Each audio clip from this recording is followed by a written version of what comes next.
Welcome to The Midpoint. Today we have some special guests, Mike, Devin, and Griffin from Oliver Hazard. We'll be talking a little bit about music and the impact of COVID-19 on artists and creatives and musicians. And they're here now performing live from their Waterville home. Please welcome Oliver Hazard. Come back home, the Ohio me. Oh, it's been so long, me, oh my, oh me.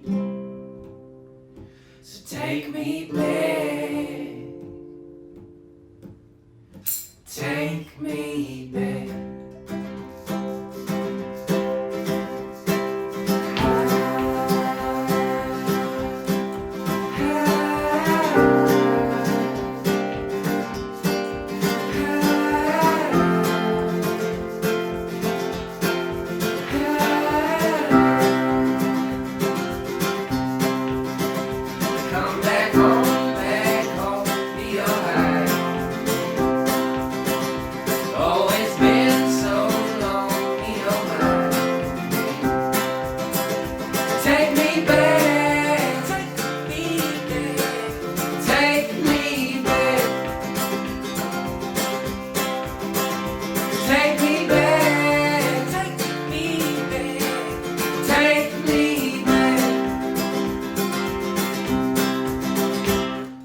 Well, that was awesome. Thank you guys for joining me today on The Midpoint. Thanks for having us. Yeah, happy to be here. Yeah, so I just want to start up, and again, it's Mike, Devin, and Griffin. That's right. All right, yeah, so, I got to this picture of you guys in a bathrobe, and you're sitting and you're lounging on a couch. Explain that to me. What brought you to that picture in your head? So that photo was taken for a billboard, and it was, what street was that on? It was Adams and Michigan, on the corner of Adams, Michigan, basically facing like the courthouse. I want to say. Yeah, it was. It was just kind of courthouse. It was we wanted a striking photo to tell people about our music festival that we threw in Waterville and about us. I think it kind of came from we were doing a retreat in Knoxville. We were playing for some like corporate gig that we got, but they put us up in this swanky like lodge, and it was like the nicest place we'd ever stay in, and yet to stay in after that. We had like a jacuzzi. Yeah, it was amazing. And they all gave us bathrobes, so we took a picture in the bathrobes, and it did really well on like our social media. So we were like, oh, maybe. And you put it up on a up on a billboard. Yeah, basically. Well, we recreated it. So then we called a local videographer. You might know her. Her name's Ellen Zubek. And she, okay, yeah. So we called her and we were like, hey, can you take a photo for us? Just pop in. We'll literally be there in bathrobes. It's going to be kind of weird, but just like take a photo and that's it. And and we didn't tell her too much about like what was going to happen to it. And then, like a month later, it was like this giant billboard, and it became like a really cool inside joke for us. Well, if you guys, maybe Griffin, you can answer this question. Tell me a little bit more about your name. I mean, there's some historical significance of your name, Oliver Hazard. Yeah, absolutely. So we're based in Waterville, but just up the river is Perrysburg. And the famous Commodore Perry of 1812, the Battle of Lake Erie. His first and middle name are Oliver Hazard, so it's Oliver Hazard Perry. So we just liked the first two names and figured if he's famous, maybe we could steal his name and ride his coattails. So was that part of, wanting to bring in your hometown, kind of your own experience and your own region into your music? Yeah, totally. Yeah, because we feel like our music is a reflection of where we live. And I know a lot of your music is grounded in your experience of home. Mike, you once said that if you blinked, you might miss Waterville. Yeah, I think I actually stole that. I stole that quote from Griff, actually. Yeah, why Waterville? I mean, why are we talking about Waterville? So Griff grew up here, and Devin grew up in like a neighboring town, and they both went to Anthony Wayne.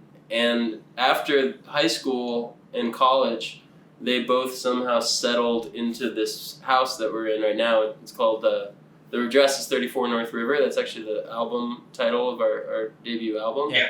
And when I met them, or kind of started hanging out with them, they were doing these Friday night jam sessions in this house with a bunch of kids from around Waterville. And I kind of would come in and just play the the little, what are those, the wood blocks or something like that. It was all really informal.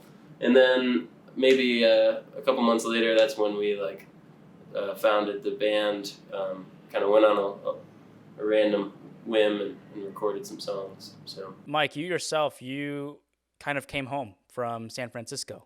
Yep. So you were out there on the coasts, and I think for myself, I think also coming home from the coast back to Toledo, part of the experience of home, I think, perhaps is the experience of leaving it, and perhaps also the experience of returning back and coming home.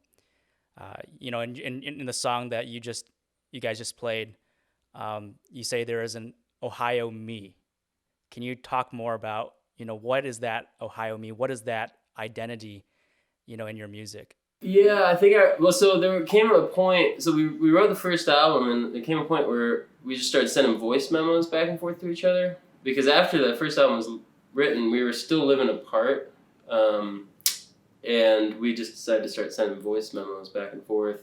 And one of them, I think I was on a bike ride, riding home at night, and I think I recorded that maybe just that lyric, and I think I sent it over to Griff, and Griff was like, "Oh, I think we're onto something." So then we FaceTimed the next day or something and wrote that whole bridge and verse together the following day over the phone. But yeah, I think we all kind of experience it, especially when we're touring now.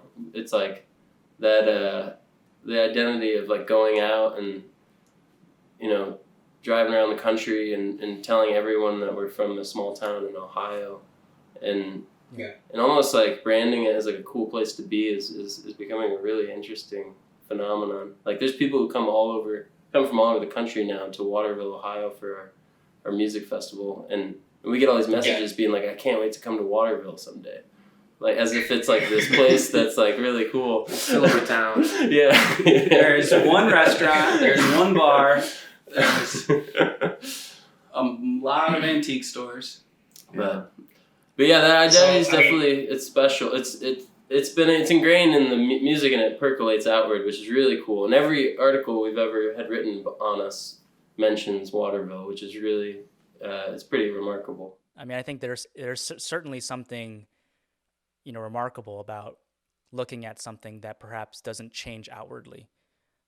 Do you think that might be the significance of something that this Midwestern small town experience can be something almost a universal experience that everybody can experience? Definitely. We try to do that with at least our socials, try to make it more of a looking glass into the small town. And our videos, We made like an animated video recently that was just a bunch of drawings of our town.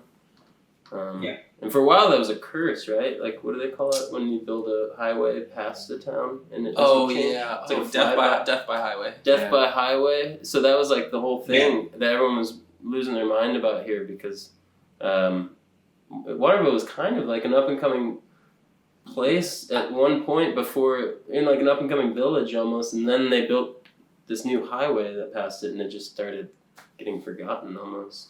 You know, there's a lot of musicians that are, you know, up and coming, and you know, there's a lot of musicians that are also feeling the challenges of the current pandemic. You know, I mean, as fellow musicians yourself, what are the challenges right now that musicians are facing in general?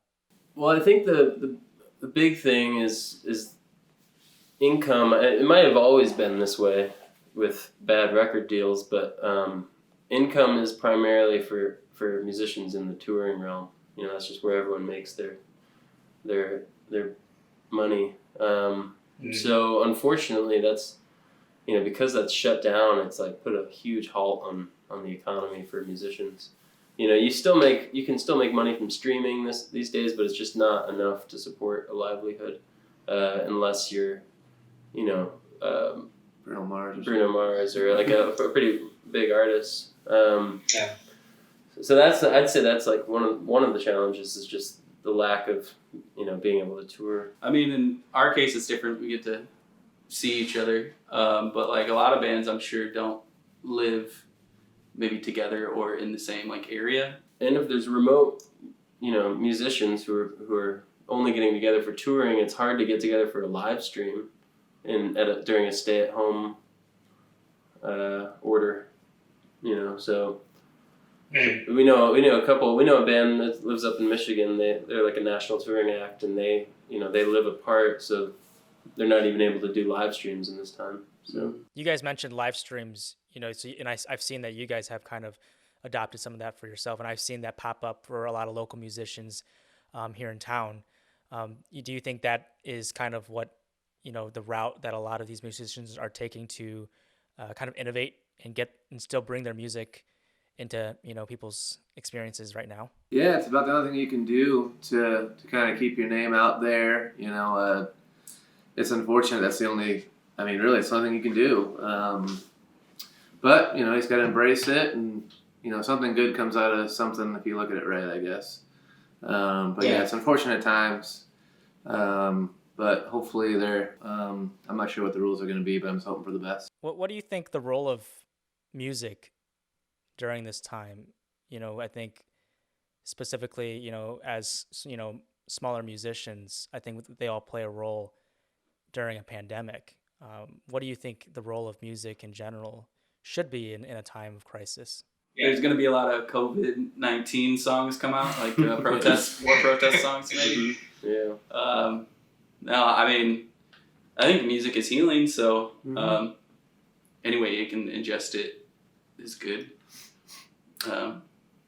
I've seen a lot of like posts online that talk about how it's kind of it's unfortunate because it's a time where music is needed most, but you're not really able to offer it in a live setting. A lot of folks are saying that. You know, especially the ones who have to cancel their music festivals, and you know, it's a time where people need it the most, but they're unable to have it, it's kind of you know, there's an irony there. And like I said earlier, I think good things come out of really bad situations. You know, I've been doing different things because of it, and of course, there's a lot of things I wish were the way they used to be. But you pick up new things, and you learn more things about yourself. We're getting a lot of songwriting done. Yeah. You just gotta, you know, in hard times, be positive. Totally. Yeah, we've so we're going down to record 10 songs, which is also cool. We have time to record during all this next month, and then we just started putting together like 10 or 12 new seeds for songs this last week. So it's actually quite a productive time, you know, at least for us. Yeah, you mentioned kind of productivity during this time. I mean, for musicians, do you think that this would be a a good time artistically? Yeah, that, as musicians, you're inspired to write, based on the experiences that we're seeing right now across the world. 100%. Yeah. I think solidarity is a lot of key in a lot of songs, a lot of famous songs. Mm-hmm. So I think, for me at least, Yeah, for sure. It's been productive. Mm-hmm. We haven't really had a lot. I mean, we started this band a couple years ago, and as much as we've had like weeks off or times where we weren't doing anything, there hasn't been any times where we've been just able to sit down and know that we have nothing. So it's been kind of a breath of fresh air. I mean, it's getting a little bit boring now, but at first, you just take advantage of a situation. Yeah. I think, music is always, in some ways, a reflection of culture. It's a reflection of the times and the experiences of a society. How does music change in this kind of constantly changing culture that we're in with technology and even with the pandemic? I mean, You're always talking about it. yeah, that's like, can't stop me from talking about this. I don't know. EDM didn't exist 20 years ago because electronic dance music wasn't around, and even prior to that, like in the 80s, those drum sounds that they're making, those electric drum sounds. I mean, I think it's more a reflection on technology than anything else. Yeah, definitely. And in the topics that people are singing about these days have totally, it's from flaming hot Cheetos to to sliding into people's DMs, and there's just Like the vernacular changes. Exactly. I think for if I was to tie it to what we're doing, I think it's all, I'm sure it's definitely adjusting with the times, but it's also like a maturity thing. You're constantly kind of judging how much growth you've been able to obtain, and also how much you can still grow. Historically, after events of this magnitude in history, there's always typically like a pretty big bounce back in society, where there's like some sort of like quote unquote golden age that may or may not happen. The new Roaring 20s. Because there's a lot of pent up creativity, there's a lot of pent up energy, and I think we're hopeful that there's going to be a pretty rosy future. Well, thank you guys for joining me today on The Midpoint. I think we're all kind of inspired and encouraged to kind of continue exercising our creative energies in whatever ways that we can, and appreciate you guys coming on the show. Yeah, thanks, Sam. Thanks, man. for having us. Yeah. Nice to meet you. Appreciate it. Thanks for joining me today on The Midpoint. Home is certainly a constant that can drive creative expression and inspiration, and definitely for Oliver Hazard in this moment of crisis and pandemic, it can be a source a lot more inspiration for local musicians. If you enjoyed our conversation about home, about music, consider giving us a like, a share, or a comment. And as always, stay home, stay safe, stay healthy, stay human. I'll see you soon.